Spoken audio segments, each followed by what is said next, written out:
My name is Linda Altman, and I am the Education Coordinator for the Perkiomen Watershed Conservancy. And we are getting ready to take a walk down to the east branch of the Perkiomen Creek. We're going to be following a trail that starts right behind me here. This used to be a deer path a long time ago, and we've been using it for a number of years to take students down to the east branch of the Perkiomen Creek. So we'll be walking through the Riparian buffer, which is basically a fancy name for all the trees and plants and bushes and wildflowers that are living alongside the creek. And it's an important habitat area for many different animals. It's also very important for the health of the stream. The Riparian buffer protects this waterway from pollution, and it also helps to feed a lot of the organisms that are living in the creek. So we're going to head on down the path, and we'll be stopping, checking things out along the way. So what we're looking at right now is a wildflower. It's called Chickweed. It's one of our early spring blooming wildflowers. So we have quite a bit of that blooming right now here in the middle of April. This tree that we're looking at right here is called a shagbark hickory tree. And I always like to point this one out to the students because it is one that is pretty easy to identify.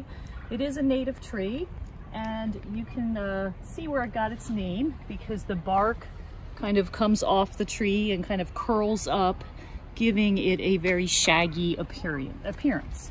So this is a shagbark hickory tree.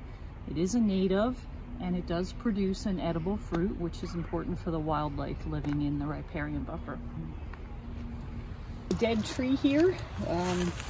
Dead trees like this are also called snags, and you can see that this tree has been used quite a bit by woodpeckers. So we have a lot of holes drilled in this tree by woodpeckers looking for food, maybe making nesting sites in this dead tree. So even after trees die, they are important habitat for lots of animals.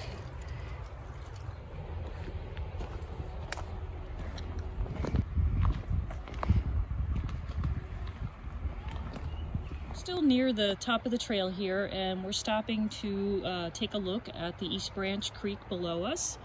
And as you can see, as this creek is moving downstream here, it comes around and it makes a big twist around this bend here. So this is what we call a meander. So it's twisting and turning, making its way downstream. And you can see on the one side, we've got quite a big gravel bar on the inside of the meander, and on the outside, you know, where it hits that rock, it's changing direction. Right, so now we're taking a look downstream from the East Branch Creek, and not too far downstream, maybe a quarter mile or so, this creek meets up with the main branch of the Perkiomen Creek. So it is the longest tributary to the main branch. It's about 23 miles long. So here we have a couple of Canadian geese on the creek. So Canadian geese use these waterways along with mallard ducks, great blue herons. So we have a number of different types of birds that will utilize this creek. What we're looking at now is called a spring beauty. And this one happens to be very pink in color. They are primarily a white flower, but they do have often a pinkish tinge to them. So you can see this is also a spring beauty here, but this one is a lot whiter than the other one we just looked at. So they can vary a little bit in color. And the spring beauties have been blooming for a while now, so they're kind of getting near the end of their blooming time. So now here we have, this is called a May apple plant. So when they first come up out of the ground, their leaves are kind of down like this, so they kind of look like a closed umbrella. And later they will get a flower down underneath here, a little white flower. And then later in the summer, they get a small fruit on there that's called a mandrake. And right next to the May apples here, we have the leaves from something called Trout Lilies. And I don't see any flowers yet here from the Trout Lilies, but there are quite a few of them in this area. So maybe a little bit later in the spring, they will be blooming. They get a nice little yellow flower. So these are both natives This plant right here is called a Virginia Bluebell. It is another native wildflower, and it gets just a beautiful purple, bell-shaped flower on it. So that is one of our native wildflowers. Here are the toads. They're pretty loud right here. I don't actually see any. But that noise is called a trill. It's the mating call of the toads. So we have a nice shot of the East Branch as it meanders downstream here. Beautiful day today. So we are making our way down the path here, and we have now got to an area that we refer to as the boardwalk.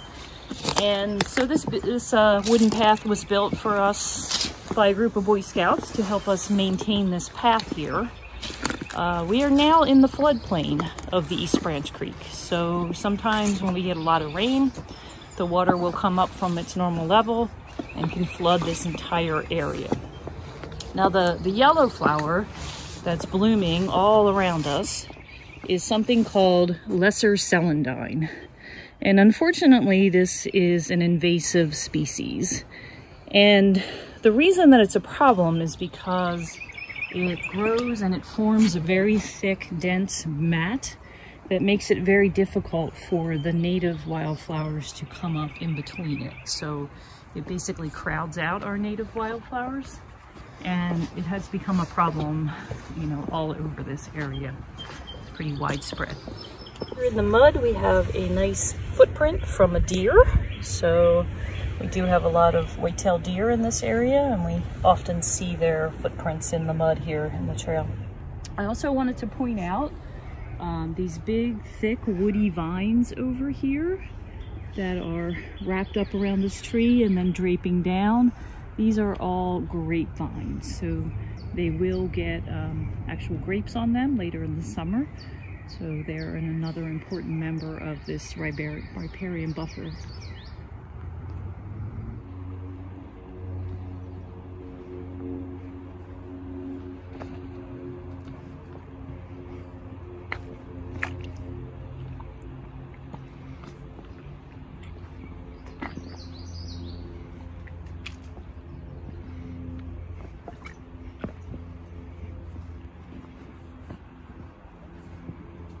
So we are almost at the East Branch Creek, and we just stopped a little short here because I wanted to point out all the exposed roots here in the path from the trees.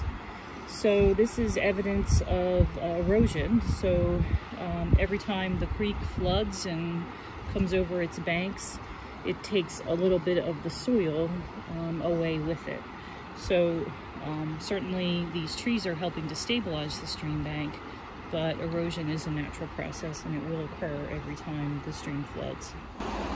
So we have arrived at the beautiful East Branch of the Perkiomen Creek. So behind me we have this amazing rock wall. So over time, pieces of that rock wall have fallen off, falling into this creek, and we have a wonderful rocky bottom creek here, which is a great habitat for lots of organisms to live in. So in our next video clip, we're going to be taking a look at how we collect some of what is called macroinvertebrates from the East Branch Creek. But for now, thanks for watching and see you later.